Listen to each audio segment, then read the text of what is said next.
PC build करते हुए एक प्राइस टू परफॉर्मेंस रेशियो जो होता है वो हमारे दिमाग में यार हमेशा रहता है कि हम जितना दे रहे हैं पैसा उसके हिसाब के हमें परफॉर्मेंस मिलेगी भी या नहीं।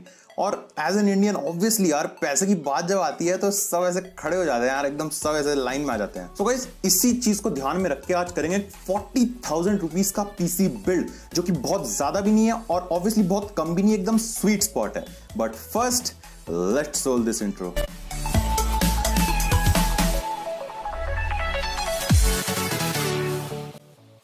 सो गाइस सबसे पहले बात कर लेते थोड़े से स्पेसिफिकेशंस की। स्टार्टिंग में ये बिल्ड सबसे best value for money build कह सकते हैं आप। 40,000 रुपीज में आपको ये बहुत ही तगड़ी परफॉर्मेंस दे देगा, एकदम बहुत बेहतरीन परफॉर्मेंस दे देगा और गेमिंग तो एकदम फ्लॉलेसली करवा देगा। एकदम mid range kind of section का पीसी। और मेरे ख्याल से एक एवरेज कंज्यूमर जब मार्केट में जाता है कोई भी पीसी बिल्ड करने तो ऑब्वियसली यार 40,000 तक तो वो स्पेंड करता ही करता है। अब बात करें थोड़ी स्पेसिफिकेशन की तो मैं सबसे पहले बता देता हूं कि ये बिल्ड Core i3 जो 9th जेन का प्रोसेसर है विदाउट ग्राफिक्स जो आता है 9100F सीरीज का, उस पे बिल्ड होने वाली है गाइस। हम राइजन की तरफ नहीं जाएंगे। आप बोलोगे ऑब्वियसली, आप बोलोगे पक्का कि यार राइजन की तरफ क्यों नहीं गए, 3rd जेन आ गई है, अब क्यों नहीं राइजन की तरफ, फिर से क्यों इंटेल। तो मैं आपको बता दूं यार कि ये प्रोसेसर जो है ना वो बहुत अच्छी वैल्यू ऑफर करता है as compare to Ryzen at this point. मतलब राइजन ने 3rd जेन जो निकाली है वो 3600 से ही तो स्टार्ट है। उसके जो एपीयूज हैं वो तो स्टिल अभी भी 3rd जेन पे नहीं है, वो kind of 2nd generation 3rd generation के बीच में ही है। बट प्योर जो 3rd जेन है वो 3600 से स्टार्ट होती है और वो ले लेंगे तो बजट तो पता नहीं आसमान छू जाएगा। सो इसीलिए Core i3 9100F के साथ जाएंगे। और इसी बात के साथ में प्रोसेसर ऐसे बता दिया मैंने, 7500 का प्रोसेसर है और बहुत ही बेहतरीन प्रोसेसर है। अभी मतलब कहने की बात नहीं है, विदाउट ग्राफिक्स आता है। इसमें हमें 4 कोर्स और 4 थ्रेड्स देखने को मिल जाते हैं। ऑब्वियसली यहाँ पे हाइपर थ्रेडिंग जैसी टेक्नोलॉजी देखने को नहीं मिलती ऑब्वियसली, पर आप एक चीज अगर देखोगे ना तो ये 3200 और 3400 से भी सिंगल कोर परफॉर्मेंस में बहुत अच्छा परफॉर्म करता है। और ऑब्वियसली मल्टी कोर में तो ऑब्वियसली इससे मतलब 3200 जितना ही परफॉर्म करेगा। सिंगल कोर परफॉर्मेंस भी ऑब्वियसली ज्यादा है, बट हाँ अगर 3400 को कंपेयर करोगे मल्टी कोर परफॉर्मेंस में तो ऑब्वियसली वो हार जाएगा। यहाँ पे अपना i3 हार जाता है ऑब्वियसली। अब इसमें हमें मिल जाती है base clock 3.6 and boost 4.2, 65 watts की टीडीपी मिलती है एंड कैश वगैरह मेरे ख्याल से इतनी बताने की कोई जरूरत नहीं है गाइस।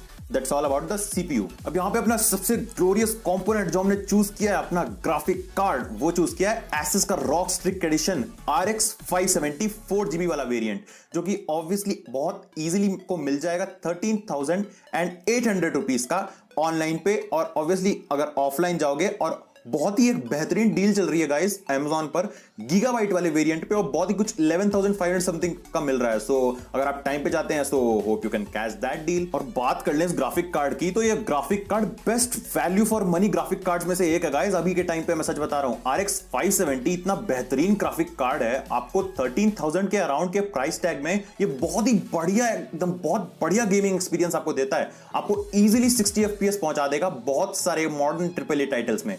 GDDR5 टाइप की मेमोरी टाइप के साथ आ जाता है and obviously as I mentioned 4GB है इसकी VRAM। So that was it about the graphic card, जो कि हमारा बहुत ही प्रीमियम एडिशन था ऑब्वियसली।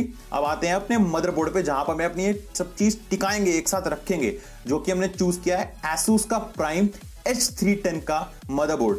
ऑब्वियसली अब हमको देखो गाइस, इस बिल्ड के लिए एक ऐसा मदरबोर्ड चाहिए था जो काइंड ऑफ फीचर्स से भी कॉम्प्रोमाइज ना कर पाए और मतलब ऐसी परफॉर्मेंस दे दे हमें, परफॉर्मेंस में भी हमें कुछ डिग्रेड देखने को ना मिले। सो इसीलिए हमने इस मदरबोर्ड के साथ गए, जो कि सपोर्ट करता है 9th जेन के प्रोसेसर्स इंटेल के, और बहुत ही हमें इजीली कोई भी हमें इसमें डिग्रेडेशन नहीं देखने को मिलेगी परफॉर्मेंस की, कोई भी हमें बॉटल नेकिंग नहीं मिलेगी obviously due to the motherboard. अब हाँ अगर देखोगे तो यार है तो kind of entry level motherboard, but it will get the job done for us. उसी बात के साथ अब आ जाते हैं अपनी रैम पर। रैम में मैंने चूज किया Corsair Vengeance LPX की 8GB की DDR4 की 3000 मेगाहर्ट्ज की रैम, जो कि प्राइस काफी बढ़ चुके हैं ऑब्वियसली। आपको पता है पहले कुछ मैंने बिल्ड बनाई थी जब उसमें तो मिल रही थी 2900 की बहुत इजीली। अब गाइस आसमान छूने लगे हैं प्राइस, तो जितनी जल्दी हो सकता है मैं यही रिकमेंड करूंगा कि आप ये बिल्ड बना लें। सो वो रैम जो हमने चूज किया वो आ जाती है अराउंड 4100 टू 4200 काइंड ऑफ की आपको मिल जाएगी। ऑफलाइन मार्केट से मिले तो शायद आपको 4000 तक की भी मिल जाए। So depends on your luck. आप अगर ऑफलाइन मार्केट से पूरी बिल्ड करोगे ना तो यार आपका सबसे ज्यादा फायदा होगा। मैं आपको मतलब ये चीज लिख के दे रहा हूं, बहुत ही बेहतरीन रैम है, इसके बारे में बताने को कुछ और है नहीं, और इसी बिल्ड में हम यही रैम यूज करने वाले हैं। अब स्टोरेज में यार हमेशा की तरह ऑब्वियसली हमने वही चूज की है, 1 TB की WD की ब्लू हार्ड ड्राइव, जो कि 7200 RPM की हार्ड ड्राइव है, और ऑब्वियसली यार नेशनल हार्ड ड्राइव समझ लो इसको तो, इंडिया की, जो कि आपको इजीली पड़ जाएगी 2900 रुपीज की ऑनलाइन मार्केट में, और ऑफलाइन में भी उतने की मिलेगी। हार्ड ड्राइव में इतना कुछ फर्क नहीं पड़ेगा। SSD भी इंक्लूड किया हमने इस सिस्टम में, ताकि ये सिस्टम थोड़ा स्नैपी चले, फास्ट चले और आपको बहुत अच्छी रिस्पॉन्सिवनेस दे। सो हमने 240 GB की एक WD ग्रीन SSD चूज की है, और जो कि आपको इजीली मिल जाएगी 2400 अराउंड 2400 रुपीज की offline as well as online market में। So this was it about the storage guys, and finally आ जाते हैं अपनी पावर सप्लाई पे। इस सिस्टम को पावर अप करने के लिए जो मैंने पावर सप्लाई चूज की है वो है कॉर्सायर की VS450 power supply, white certified power supply है, and this is one of the best power supplies. Of course आप अगर थोड़ा सा और अगर इन्वेस्ट करते हैं तो 500 वॉट की पावर सप्लाई में भी जा सकते हैं guys, but 450 watt as I said will do the job for us for this build specifically. अगर आपका कोई अपग्रेड का प्लान है, इफ इन केस अगर आपको थोड़ा और पावरफुल ग्राफिक कार्ड लगाना है फ्यूचर में, तो आप ऑब्वियसली 500 और 550 वॉट की पावर सप्लाई के लिए जा सकते हैं। बट अगर कोई प्लान नहीं है फिलहाल करंटली, तो आप इस पावर सप्लाई के साथ जाओ आंख बंद करके। तो गाइस पावर सप्लाई के साथ अब फाइनली जो हमारा पार्ट बचता है वो हमारा कैबिनेट, और कैबिनेट मैंने बहुत ही एक अच्छा ऑप्शन चूज किया गाइस इस बार आपके लिए। जो चूज किया मैंने वो है एंटी स्पोर्ट्स का आइस 200 TG, जो कि मिड टावर गेमिंग कैबिनेट है, और बहुत ही तगड़े लुक्स के साथ आ जाता है एकदम। आपको इसमें फुल साइज टेम्पर्ड ग्लास मिलता है, और आगे जो आपको 8 GB की 2 इल्यूमिनेशन स्ट्रिप्स मिलती है ना, वो तो गाइस ओहो 4 चांद लगा देती है, कहने की बात नहीं है बिल्कुल। और इसके साथ यहीं पे खत्म नहीं है, आपको इसमें PSU श्राउड भी मिलता है डेडिकेटेडली, और एक 8 GB फैन भी मिलता है पीछे, जो कि और 4 के साथ 4 8 चांद लगा देगा।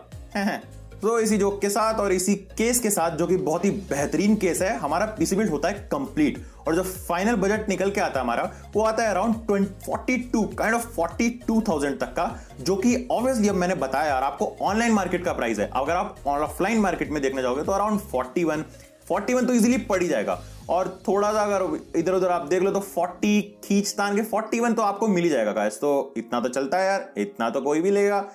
सो 40,000 में ये आपको सबसे बेस्ट, मैं लिख के देता हूं, सबसे best value for money build है अभी के टाइम के लिए। सो आपका अगर प्लान है अभी बिल्ड करने का फॉर 40,000 रुपीज, तो आप यार बिल्कुल आंख बंद करके इस बिल्ड के साथ जा सकते हैं। You won't regret. अब कुछ बेंचमार्क्स तो यार मैं दिखा नहीं सकता क्योंकि ये ओरिजिनल बिल्ड नहीं है, बट हाँ मैं आपको एक आइडिया दे सकता हूं कि आपको बहुत ही इजीली 60 FPS मिल जाएंगे।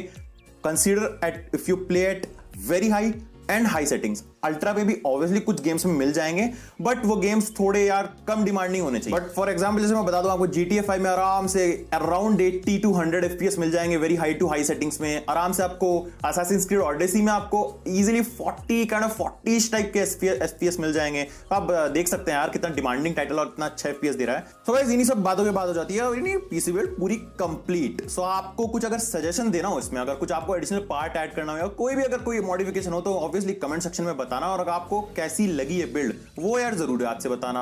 And if you haven't subscribe the channel then do it यार, अभी करो एकदम अभी, और उस लाइक बटन को भी तोड़ दो यार एकदम, मतलब उसको जरूर दबाना यार। तो गाइस मैं भी चलता हूं, I will see you in the next one, and as always जय हिंद दोस्तों।